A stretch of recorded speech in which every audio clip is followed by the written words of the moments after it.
स्वागत है आपका एनडीटीवी देख रहे हैं आप। मैं हूं आपके साथ ऋतु सिंह और आपका शहर की शुरुआत करेंगे बड़ी खबर के साथ, जो गरियाबंद में सुरक्षा बलों की नक्सलियों से मुठभेड़। जी हां, मुठभेड़ में 10 जवानों ने 10 नक्सली को ढेर किया है। मुठभेड़ में सीसी मेंबर माडेम बालाकृष्णन भी ढेर हुआ है।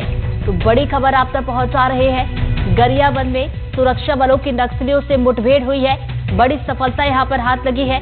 इस मुठभेड़ में 10 जवानों ने 10 नक्सली को ढेर किया है। बताते चले कि सीसी मेंबर माडेम बालाकृष्णन भी इसमें ढेर किया गया है। तो ये बड़ी खबर इस वक्त आ रही है, क्योंकि मुठभेड़ में सीसी मेंबर माडेम बालाकृष्णन भी ढेर हुआ है। तो लगातार हम देख रहे हैं कि नक्सल प्रभावित क्षेत्रों में सुरक्षा बलों की तरफ से ऑपरेशन चलाया जा रहा है, जिसमें सफलता मिल रही है। और जब जब नक्सली और सुरक्षा बलों के बीच मुठभेड़ होती है, तब हमारे जवानों का दमखम यहां पर दिखता है। और एक बार फिर से आपको बता दें कि गरियाबंद में सुरक्षा बलों की नक्सलियों से मुठभेड़ हुई और इस मुठभेड़ में भी हमारे जवानों को बड़ी कामयाबी मिली है। आप जरा सोचिए, 10 जवानों ने यहां पर 10 नक्सली को ढेर किया है। मुठभेड़ में सीसी मेंबर माडेम बालाकृष्णन भी ढेर हुआ है। और ज्यादा जानकारी के साथ हमारे सहयोगी हिमांशु हमारे साथ जुड़ गए। सीधा उनका रुख करेंगे। हिमांशु, देखिए बड़ी खबर आ रही है, जहां पर बता दें कि नक्सलियों को ढेर किया गया। 10 नक्सली हैं जिन्हें ढेर कर दिया गया। बड़ी बात यह है कि सीसी मेंबर माडेम बालाकृष्णन भी ढेर हुआ है।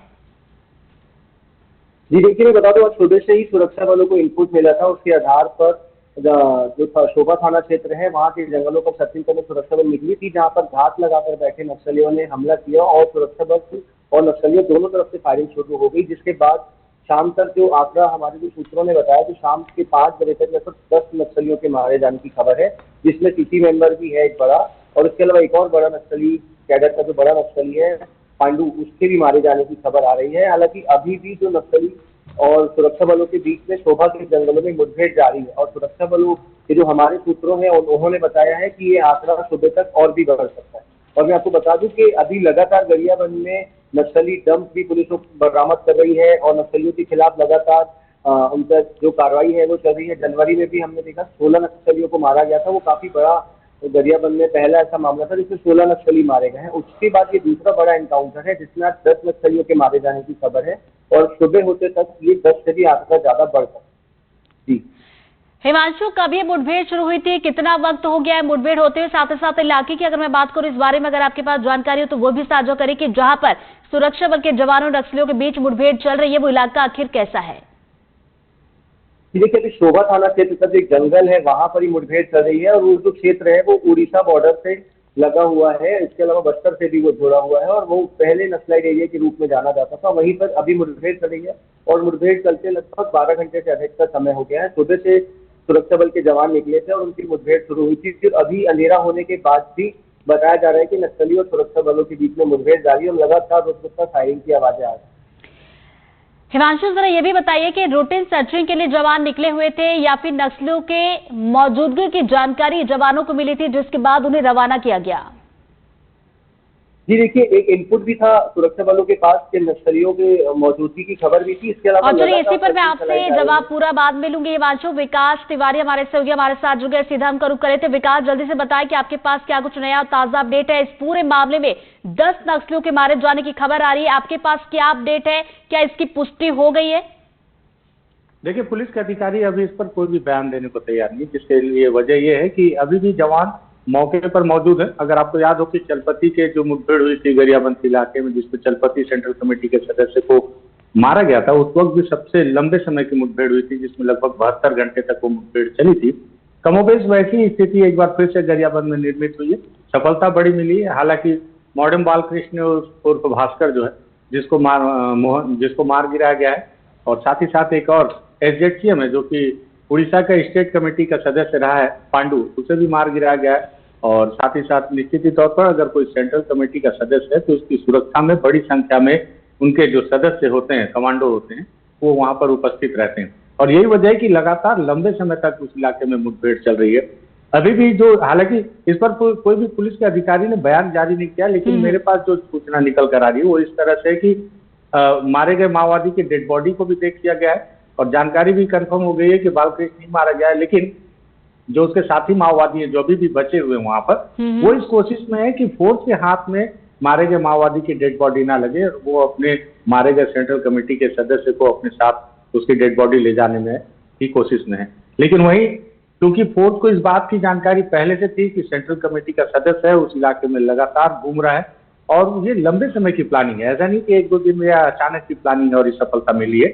लंबे समय से इसको लेकर रणनीति फोर्स ने तैयार की थी और यही वजह है कि फोर्स को भी पहले से पता था कि कितनी संख्या में वहां और माओवादी हो सकते हैं, कितनी संख्या में माओवादी कब तक उनसे लड़ सकते हैं, उनके पास कारतूस की क्या स्थिति है, हथियारों की क्या स्थिति है, सारी चीजों की समीक्षा करने के बाद ही इस ऑपरेशन को लॉन्च किया गया था, जिससे अभी भी माओवादी रुक रुक कर फायरिंग करने की कोशिश कर रहे हैं कि अपने जो बचे हुए साथी उनको लेकर बाहर निकल जाएं।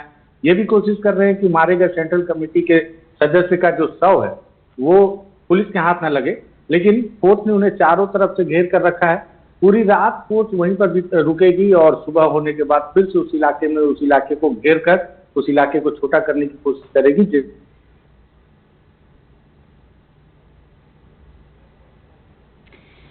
तो चलिए, हमारे सहयोगी विकास हमारे साथ जुड़े हुए थे जिनके पास ये बड़ी जानकारी है कि कौन कौन से नक्सली जो है ढेर किए गए हैं। हालांकि अधिकारियों की बात की जाए तो उनकी तरफ से इसकी पुष्टि नहीं की गई है, उसका इंतजार हमें करना होगा और जैसे ही पुष्टि होगी उसकी जानकारी भी आप तक पहुंचाएंगे। हमारे सहयोगी हमारे साथ हिमांशु हमारे साथ बने हुए थे, बहुत बहुत शुक्रिया हिमांशु आपका तमाम जानकारी के लिए।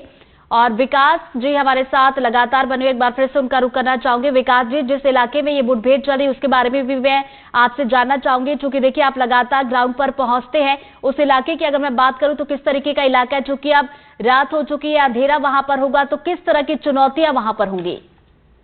देखिए, चुनौतियां 2-3 प्रकार की हैं। एक तो सबसे बड़ी बात यह है कि ये उड़ीसा और छत्तीसगढ़ से लगा हुआ इलाका है और इसका लाभ ही सबसे ज्यादा माओवादी उठाते रहे और यही वजह है कि उस इलाके में बालकृष्ण लंबे समय से काबिज था और उसको गिरफ्तार कर पाना या घेर पाना जवानों के लिए बड़ी चुनौती रही, क्योंकि समय समय पर वो कभी छत्तीसगढ़ कभी उड़ीसा के इलाके में चला जाता था। लेकिन आज जो है उसे बहुत ही बेहतर रणनीति के तहत घेरा गया और रणनीति के तहत घेरने के बाद ही फोर्स को इस बात की पूरी जानकारी थी कि किस तरह से माओवादी पलटवार कर सकते हैं, उनकी क्या स्थिति है। इसके पीछे जो बीते दिनों लगातार गरियाबंद इलाके में सक्रिय माओवादियों के द्वारा जो समर्पण किया गया, उन्होंने कई तरह के खुलासे किए बालकृष्ण को लेकर, उसकी सुरक्षा को लेकर, सुरक्षा में शामिल दस्ते को लेकर और साथ ही साथ उनके पास मौजूद हथियार और कारतूसों की स्थिति को लेकर कि वो कितने मजबूत हैं और कब तक लड़ सकते हैं। उसी आधार पर इस ऑपरेशन को लॉन्च किया गया है। जब तक उसकी बॉडी और वहां पर और भी जो माओवादी हैं उन्हें या तो गिरफ्तार करने या वो सरेंडर करते हैं या फिर अगर वो लड़ने की स्थिति में होंगे तो उनसे जवान मुठभेड़ करेंगे। तो जब तक पूरी बात नहीं हो पाएगी, पूरे ऑपरेशन को खत्म नहीं कर दिया जाएगा, तब तक पुलिस इस पर। विकास जी, दोबारा आपके पास लौटूंगी, बड़ी खबर आ रही है, उसको अपडेट करवा दें दर्शकों से, फिर दोबारा आपके पास लौटूंगी। बीजापुर से एक और बड़ी खबर आ रही है, नक्सलियों के खिलाफ सुरक्षा बलों की बड़ी कार्रवाई, 13 लाख के 6 इनामी सहित 26 नक्सली गिरफ्तार किए गए। विस्फोटक और संगठन के प्रचार प्रसार की सामग्री भी बरामद की गई है। डीआरजी, कोबरा और सीआरपीएफ और लोकल पुलिस की ये संयुक्त कार्रवाई देखने को मिली है। तो बड़ी खबर आप तक पहुंचा रहे बीजापुर से, एक बड़ी कार्रवाई यहां पर देखने को मिली है। 13 लाख के 6 इनामी सहित 26 नक्सली गिरफ्तार कर लिए गए। और चलिए ज्यादा जानकारी के साथ रुक करेंगे, विकास हमारे साथ लगातार बने। विकास, देखिए एक और बड़ी खबर बीजापुर से, 13 लाख के 6 इनामी सहित 26 नक्सली गिरफ्तार किए गए हैं। देखिए, माओवादियों के खिलाफ ऐसा नहीं कि केवल गरियाबंद, पूरे बस्तर के दंडकारण्य के हर उस इलाके में ऑपरेशन संचालित किए जा रहे हैं जिन इलाकों में अभी भी माओवादियों की आमदरफ्त है।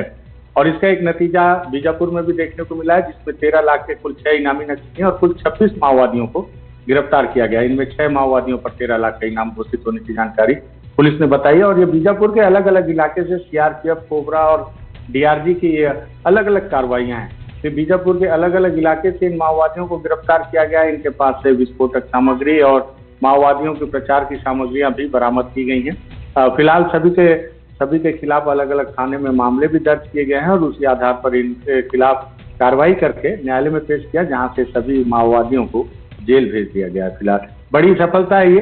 एक तरफ तो माओवादी समर्पण भी कर रहे हैं, वही जो माओवादी अभी भी संगठन के साथ जुड़े हुए हैं उन्हें इस तरह से जवान घेराबंदी करके गिरफ्तार किया। बड़ी सफलता बिल्कुल यहां पर मिली है। बहुत बहुत शुक्रिया विकास आपका तमाम जानकारी के लिए। बड़ी खबर नारायणपुर से।